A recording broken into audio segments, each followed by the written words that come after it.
ಎಲ್ಲರಿಗೂ ನಮಸ್ಕಾರ. CK ಅಂಗ್ರಿ foodie YouTube ಚಾನಲ್ಗೆ ಸ್ವಾಗತ. ಇವತ್ತು ಉತ್ತರ ಕರ್ನಾಟಕ ಸ್ಪೆಷಲ್ ರಾಗಿ ರೊಟ್ಟಿ ಯಾವ ರೀತಿ ನೀವು ಮನೆಯಲ್ಲೇ ರುಚಿಯಾಗಿ ಮಾಡ್ಕೋಬೋದು ಅಂತ ನಾನು ತೋರಿಸ್ಕೊಡ್ತೀನಿ. ತುಂಬ ಚೆನ್ನಾಗಿರುತ್ತೆ, ಒಂದ್ಸಲಿ ಟ್ರೈ ಮಾಡಿ, ಸೇಮ್ ನೀವು ಇಷ್ಟಪಡ್ತೀರಾ. ಹಾಗೆ ಹೊಸ್ದಾಗಿ ನೋಡ್ತಿರೋರು ನನ್ನ ಚಾನಲ್ ಸಬ್ಸ್ಕ್ರೈಬ್ ಮಾಡ್ಕೊಳ್ಳಿ. ನೋಡಿ, ಅದಕ್ಕೆ 1 ಕಪ್ಪು ರಾಗಿ ಹಿಟ್ಟು, ಆಮೇಲೆ 1 ಕಪ್ ತುರಿದಿರೋ ಅಂಥ ತೆಂಗಿನಕಾಯಿ ತುರಿ, ಸಣ್ಣಗೆ ಹಚ್ಚಿರೋ ಅಂಥ ಹಸಿಮೆಣ್ಸಿನ್ಕಾಯಿ, ಆಮೇಲೆ ಸಣ್ಣಗೆ ಹಚ್ಚಿರೋ ಕೊತ್ತಂಬರಿ ಸೊಪ್ಪು ಮತ್ತು ಸಣ್ಣಗೆ ಹಚ್ಚಿರೋ ಈರುಳ್ಳಿ.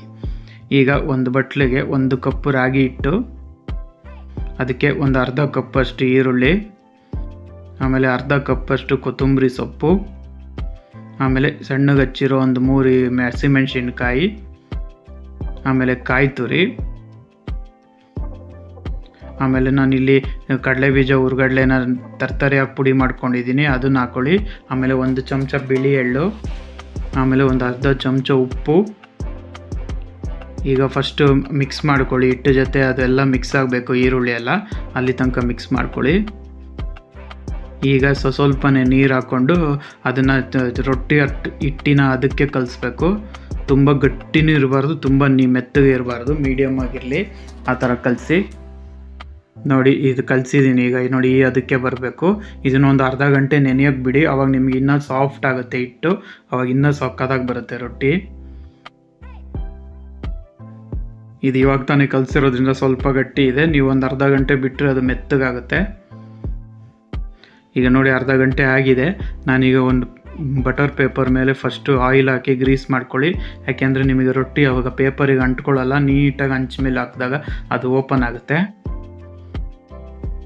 ಈಗ ಅದಕ್ಕೆ ಒಂದು ಉಂಡೆ ಹಿಟ್ಟು ತೊಗೊಳ್ಳಿ. ನೋಡಿ, ಈಗ ನೋಡಿ ಎಷ್ಟು ಸಾಫ್ಟ್ ಆಗಿದೆ ಇದು.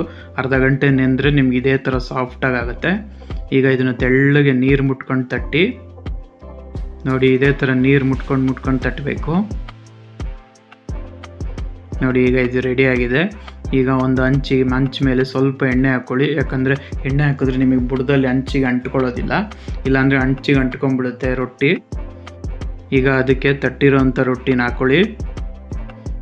ಈಗ ಒಂದು ಮೀಡಿಯಮ್ ಫ್ಲೇಮಲ್ಲೇ ಒಂದು 5 ನಿಮಿಷ ಇದನ್ನು ಫ್ರೈ ಮಾಡಿ. ನೋಡಿ, 5 ನಿಮಿಷ ಆದಮೇಲೆ ಈ ಥರ ಬಿಟ್ಕೊಳ್ಳುತ್ತೆ. ನೋಡಿ, ಒಂದು ಚೂರು ಅಂಟ್ಕೊಂಡಿಲ್ಲ.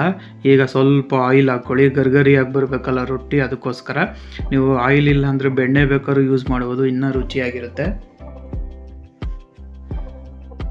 ಈಗ ಮೀಡಿಯಮ್ ಫ್ಲೇಮಲ್ಲೇ ಇದನ್ನು ಬೇಯಿಸಬೇಕು. ನೋಡಿ, ಈಗ ಒಂದು ಕಡೆ ಬೆಂದಿದೆ. ನೋಡಿ, ಈಗ 2 ಕಡೆನೂ ಬೆಂದಿದೆ. ಇದೇ ಥರ ಮೀಡಿಯಮ್ ಫ್ಲೇಮಲ್ಲೇ ಬೇಯಿಸಿದ್ರೆ ನಿಮಗೆ ಒಳಗೆಲ್ಲ ನೀಟಾಗಿ ಬೆಂದಿರುತ್ತೆ ರಾಗಿ ರೊಟ್ಟಿ. ಇಲ್ಲಾಂದರೆ ನಿಮ್ಗೆ ಹಸಿ ಮೆತ್ತಗಾಗಿರುತ್ತೆ, ತಿನ್ನೋಕ್ಕೆ ಚೆನ್ನಾಗಿರಲ್ಲ. ನೋಡಿ, ರೆಡಿಯಾಗಿದೆ. ಉತ್ತರ ಕರ್ನಾಟಕ ಶೈಲಿಯ ರಾಗಿ ರೊಟ್ಟಿ ರೆಡಿಯಾಗಿದೆ. ಒಂದ್ಸಲಿ ನೀವು ಮಾಡ್ಕೊಳ್ಳಿ, ಹೇಗಿದೆ ಅಂತ ಕಮೆಂಟ್ ಬಾಕ್ಸಲ್ಲಿ ತಿಳಿಸಿ. ಹಾಗೆ ಹೊಸದಾಗಿ ನೋಡ್ತಿರೋರು ನನ್ನ ಚಾನಲ್ ಸಬ್ಸ್ಕ್ರೈಬ್ ಮಾಡ್ಕೊಳ್ಳಿ.